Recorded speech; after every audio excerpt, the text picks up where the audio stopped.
ایک ایسے صحابی کے بارے میں آپ کو عرض کروں گا جو کہ بہت بہادر، ان کو کہا گیا سیف من سیوف اللہ، اللہ کی تلواروں میں سے ایک تلوار، ابو سلیمان خالد بن ولید رضی اللہ عنہ۔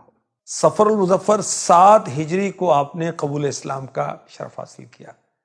زمانے کفر میں اسلام کے خلاف کئی جنگیں لڑی، جس کی وجہ سے بارگاہ رسالت میں عرض کی کہ حضور میں نے زمانے کفر میں اسلام کو بہت نقصان پہنچایا، اللہ پاک سے دعا کریں اللہ میرے اس گناہ کو معاف کر دے۔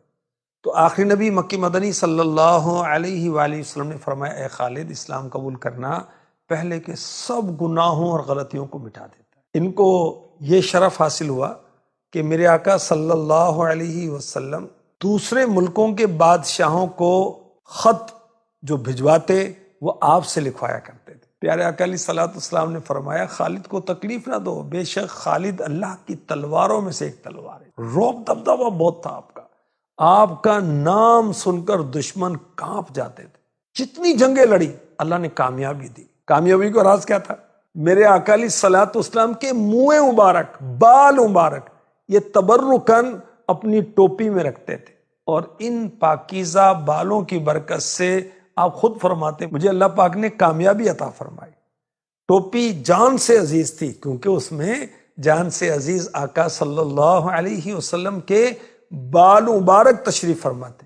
جنگ یرموک میں آپ کی ٹوپی گم ہو گئی، اب جان کی پرواہ نہیں ہے، آپ ٹوپی تلاش رہے، آخری کا ٹوپی ملی۔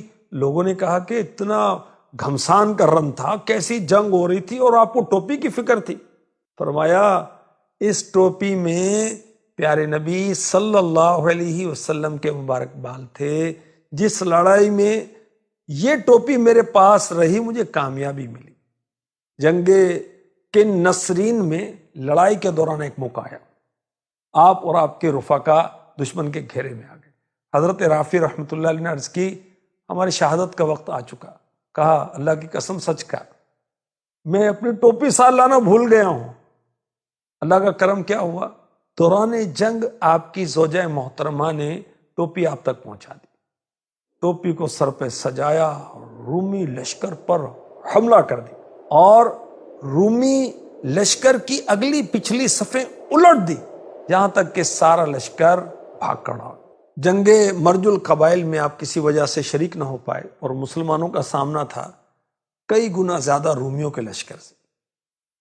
جب آپ کو اطلاع ملی تو آپ نے بلا تاخیر 3000 کا لشکر لیا اور میدان میں پہنچ گئے۔ جیسے رومیوں کو اطلاع ملی تو فوراً صلح کا پیغام بھیجا۔ آپ نے صبح کا وقت دیا، لیکن اگلے صبح کیا ہوا، رومی جنگ کا میدان چھوڑ کر بھاگ گئے اور ساز و سامان وہیں چھوڑ گئے۔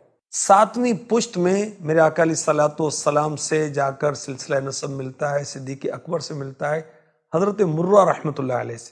آپ کی والدہ کا نام ہے لبابہ صغرا بنت حارث، یہ ام المؤمنین میمونہ رضی اللہ تعالی عنہا کی حقیقی بہن ہے۔ تو یوں پیارے آقا علیہ الصلوۃ والسلام رشتے میں ان کے سگے خالو لگتے ہیں۔ فاروق اعظم رضی اللہ تعالی عنہ کے دور خلافت کے 5ویں یا 6 سال آپ نے وصال فرمایا۔ شہادت کی امید پر ساری زندگی میدان جنگ میں گزاری، لیکن وفات آپ کی بستر پر ہوئی۔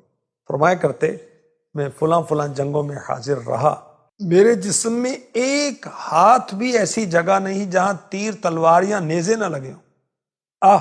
میں بستر پر ہی رہ کر دنیا سے جا رہا ہوں، البتہ میں بزدلی کی نیند نہیں سو رہا۔ حضرت خالد بن ولید رضی اللہ تعالی عنہ نے وراثت میں ایک غلام چھوڑا، ایک گھوڑا اور چند ہتھیار، اس کے علاوہ کچھ بھی نہیں۔ اللہ پاک ان پر کروڑوں رحمتیں ہوں اور ان کے صدقے ہماری بے حساب بخشش ہو۔